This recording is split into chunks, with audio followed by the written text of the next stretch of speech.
alors Fatou xam naa ni kontaan nga waxoon naa la def soxna def naa la soxna waxoon naa la indi leen demel hôtel des Cases indi naa la fii léegi nag dama bëgg bu ñu ñibbee xam nga amatul wax amatul dugg génn amatul ay lijjanti quoi parce que man at bi ñaari weer kese laa am pour ñu mën a gisante parce que damay dem ay mission damay dem tamit ay réunion yu bëri partout dans le monde moo tax rek ma bëggoon mu gën a leer quoi attends xaaral dafa mel ni am na ko may woo.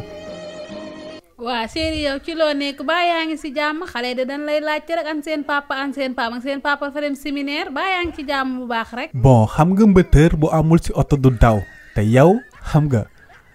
aussi huile bu amul si moteur bi du mën a fonctionner muy xale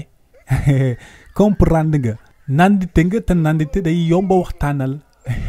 ah chéri kon loolu neex loolu moom kontaan naa si yaay oto bi maay moteur bi xale yi huile bi loolu moom mbégte la moom. comprendre nga léegi dama xaw a jàpp mais après dañu diggante bon sama mécanicien bi la dafa ma sonal oto bi dafa mel ni sax ma ko gën a miin